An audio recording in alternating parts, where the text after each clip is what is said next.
नमस्कार, Ram Ram. BNA network के YouTube channel पर आपका स्वागत है। मैं हूं कुलभूषण। अगर आप अभी तक हमारे चैनल से नहीं जुड़े हैं तो कृपया चैनल को सब्सक्राइब कर लीजिए। मेरा कंटेंट, मेरा विश्लेषण आपको पसंद आता है तो भरपूर लाइक भी कीजिए। हमारे देश के दो नेता, एक अभी लोकसभा में अपोजिशन लीडर बने हैं राहुल गांधी, और एक हैं दिल्ली के मुख्यमंत्री अरविंद केजरीवाल। दोनों में मक्कारी कूट कूट कर भरी हुई है। झूठ का नैरेटिव दोनों फैलाते हैं। एक भ्रष्टाचार के मामले में जमानत पर रिहा हैं तो एक जेल के अंदर बंद हैं। ये समानता, तीन समानताएं दोनों नेताओं में पाई जाती हैं और कूट कूट कर पाई जाती हैं। प्रधानमंत्री मोदी कह चुके हैं लोकसभा में कि ये जो मां बेटा यानी राहुल गांधी और सोनिया गांधी हजारों करोड़ रुपए के घोटाले में जमानत पर रिहा है, यानी ये लोग उस संपत्ति को अपना बना चुके हैं जो संपत्ति इनकी थी ही नहीं। वो मामला, उसके बारे में एक अलग वीडियो बनाएंगे कि वो पूरा मामला है क्या। लेकिन दोनों मां बेटा जमानत पर रिहा हैं। और ये जो राहुल गांधी लोकसभा चुनाव जब हो रहे थे, रैलियों में कहते थे कि मैं एक्सरे करवाऊंगा किसके पास कितनी प्रॉपर्टी है और उन गरीबों को दूंगा, उन आदिवासियों को दूंगा, उन अल्पसंख्यकों को दूंगा और लेवल पे लाऊंगा लोगों को, जिनके पास ज्यादा है उनसे लेकर दूसरों को देने की बात इन्होंने कही थी। तो राहुल गांधी और सोनिया गांधी कांग्रेस के बड़े लीडर हैं। इनकी 70 साल 75 साल की जो पैठ है, इकोसिस्टम है, उसको नरेंद्र मोदी भी तोड़ने में कामयाब नहीं हुए हैं। तो राहुल गांधी के पास जो संपत्ति है, सोनिया गांधी के पास जो संपत्ति है, प्रियंका का नाम इसलिए नहीं लेंगे क्योंकि अब वो दूसरे परिवार का हिस्सा हैं। तो इन लोगों को अपनी संपत्ति सबसे पहले बांट देनी चाहिए क्योंकि भाई अधिक है।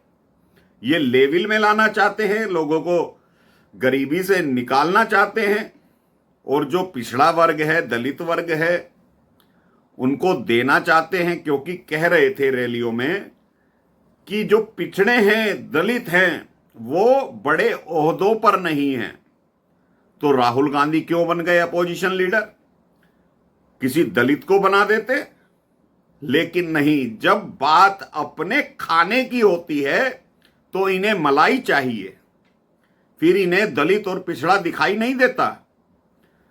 तो दोस्तों, ये राहुल गांधी का जो इकोसिस्टम कांग्रेस का चला आ रहा है पिछले 75 सालों से, नरेंद्र मोदी जैसा ताकतवर नेता जिसने पूरे विश्व में अपनी धमक का डंका बजाया है, वो इनके इकोसिस्टम को तोड़ने में नाकामयाब रहा है।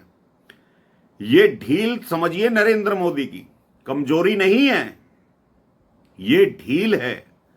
वरना ये जो झूठ की राजनीति करने वाले नेता हैं, जो संविधान की किताब हाथ में लेकर घूमते थे, सुप्रीम कोर्ट का निर्णय आया है। ये निर्णय जो आया है मुस्लिम औरतों के लिए,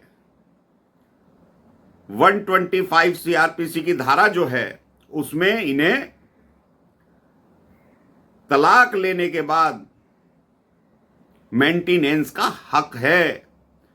तो ये संविधान, जो फैसला सन 85-86 में आया था, उसको तो राजीव गांधी ने बदल दिया था। तो अब राहुल गांधी क्या कहेंगे इसके बारे में, ये जनता को सवाल करना चाहिए और उन पत्रकारों को सवाल करना चाहिए कि अब संविधान के बारे में राहुल गांधी की क्या राय है। राय दे नहीं पाएंगे। सुना है कि कल फिर से विदेश दौरे पर चले गए हैं। मणिपुर में जो सवाल पूछा पत्रकारों ने, उसका जवाब ये व्यक्ति नहीं देता, कहता है संसद में उठाऊंगा। भाई बाहर जवाब दोगे तो तुम्हारे ऊपर केस हो जाएगा। संसद का चोला ओढ़कर, संसद का कवच ओढ़कर तुम कुछ भी झूठ अनाप शनाप बोल दोगे तो वहां तो बच जाओगे, लेकिन बाहर बोलोगे कोई गलत बात तो अब नरेंद्र मोदी तुम्हें छोड़ने वाला बिल्कुल नहीं है। बिल्कुल क्लियर कर दिया है नरेंद्र मोदी ने कि ये बालक बुद्धि जरूर है, लेकिन इसको बालक समझकर माफ नहीं किया जा सकता। और जो हालात आज देश के हैं उसके हिसाब से तो बिल्कुल भी बालक समझकर इस 55 वर्षीय युवक को युवक बोलते हैं, अधेड़ उम्र का हो गया है लेकिन युवा बोलते हैं, इसको बिल्कुल माफ नहीं किया जा सकता। संविधान की लाल किताब लेकर संसद में सांसद के रूप में शपथ लेना, दलितों पिछड़ों के बारे में बोलना कि आरक्षण खत्म हो जाएगा, तो ये जो नैरेटिव इन लोगों ने चला रखा था अपने इकोसिस्टम का, बिल्कुल भी नरेंद्र मोदी तोड़ने में नाकामयाब रहे। यही कारण है कि 240 सीटों पर भाजपा सिमट गई।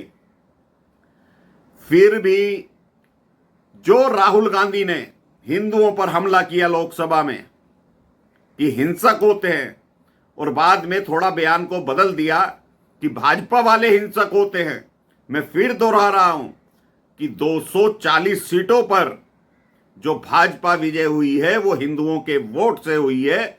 अगर वो व्यक्ति हिंसक हो जाएगा तो राहुल गांधी क्या इस देश में रह पाएंगे?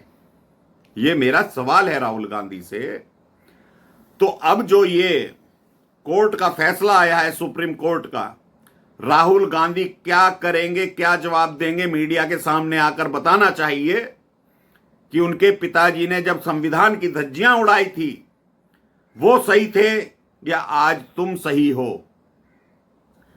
आज मुस्लिमों की बहुत बड़ी मीटिंग है, जमीयत उलेमा हिंद की मीटिंग है। देखिए क्या होता है।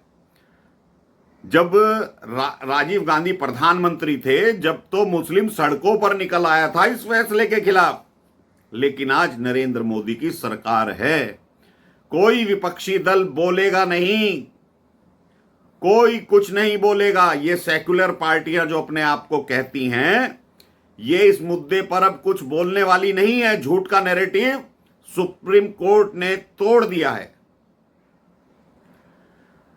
जो मक्कारी राहुल गांधी के अंदर है, बोलकर भाग जाते हैं, और अरविंद केजरीवाल और राहुल गांधी की एक समानता है कि ये दोनों डिफेमेशन के केस झेल रहे हैं, देश की अलग अलग अदालतों में केस झेल रहे हैं। राहुल गांधी की संसद सदस्यता खत्म हो गई थी। तो ये मक्कारी और झूठ का नैरेटिव इन लोगों का बढ़ चढ़कर अब तक चलता रहा। मुझे तो विश्वास है कि इस बार नरेंद्र मोदी सख्त फैसले लेंगे। लोकसभा में ये दोनों इंडी गठबंधन में आए, क्या कारण है? लोकसभा चुनाव के बाद अब विधानसभा के जिन राज्यों में चुनाव होने हैं, इन आम आदमी पार्टी और कांग्रेस ने गठबंधन क्यों नहीं किया? क्योंकि दोनों मक्कार हैं, झूठे हैं, और इनका अपना इकोसिस्टम है। दोनों का अपना अपना इकोसिस्टम है। जहां अरविंद केजरीवाल मीडिया में बने रहने के लिए 550 करोड़ रुपए की बजट की व्यवस्था करता है दिल्ली की विधानसभा में, वहीं राहुल गांधी का देश की आजादी से पहले का इकोसिस्टम चला आ रहा है। जो आईएएस ऑफिसर लॉबी है, जो सरकार को सलाह देते हैं, चलाते हैं, जो प्रशासक हैं, उन लोगों को नरेंद्र मोदी आज तक समझ नहीं पाए। राहुल गांधी का 75 साल का इकोसिस्टम काम कर रहा है, और अरविंद केजरीवाल क्योंकि सरकारी नौकरी में थे तो उनको भी मालूम है कि उनका इकोसिस्टम कितना मजबूत है। धड़ाधड़ कितनी याचिकाएं लोअर कोर्ट से सुप्रीम कोर्ट में इस व्यक्ति ने पहुंचाई ये इसका इकोसिस्टम बताता है। राहुल गांधी हो या अरविंद केजरीवाल हो, इन दोनों की अलग अलग सेटिंग है हर जगह, हर विभाग में। नरेंद्र मोदी भले ही सत्ता में हो, लेकिन सिस्टम इन्हीं लोगों का चल रहा है और देश परिणाम भुगतेगा अगर ये दो लोग कामयाब हो जाते हैं अपनी मक्कारी में, अपने झूठ के नैरेटिव में, तो देश इसके परिणाम भयंकर भुगतेगा। आप कल्पना करके देखिए बंगाल की स्थिति की, कि राहुल गांधी बंगाल के बारे में कुछ नहीं बोलेंगे। मणिपुर ये व्यक्ति गया, बंगाल बीच में पड़ता है, वहां पर हिंदुओं के ऊपर अत्याचार होते हैं, शरिया कानून की बात करी जाती है, तो ये व्यक्ति बंगाल जाकर कोई प्रेस कॉन्फ्रेंस नहीं करता। ऐसे ही आम आदमी पार्टी के नेताओं से पूछा जाता है या अरविंद केजरीवाल से पूछा जाता है तो भाग लेते हैं वहां से। जब कोई पत्रकार इनसे कड़ा सवाल पूछ लेता है तो ये दोनों मक्कार हंसी दिखाकर, मुस्कुराकर वहां से निकल जाते हैं। तो देश इनकी चालबाजियों को समझे। एक जेल के अंदर है, फिर भी इकोसिस्टम काम कर रहा है उसका। किस तरह से उस व्यक्ति ने घोटाला किया, कहीं साइन नहीं है।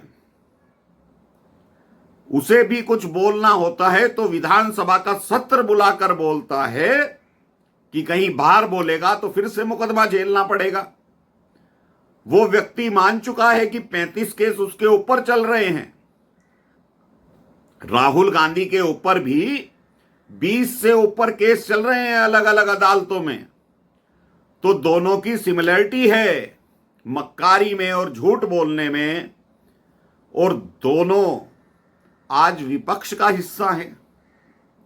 एक मुख्यमंत्री आज तक बना हुआ है जेल के अंदर भी, और एक जमानत पर रिहा होने के बाद भी लोकसभा में प्रतिपक्ष का नेता बना हुआ है।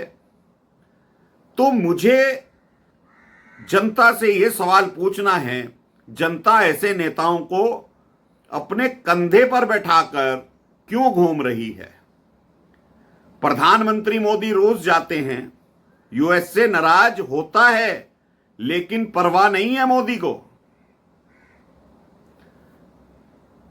पूरे विदेशी दौरों में जो नरेंद्र मोदी ने हिंदुस्तान का गौरव बढ़ाया है, सिर ऊंचा किया है, मस्तक ऊंचा किया है, क्या ये दोनों नेता कर सकते हैं? ये सिर्फ अपने इकोसिस्टम पर जिंदा हैं।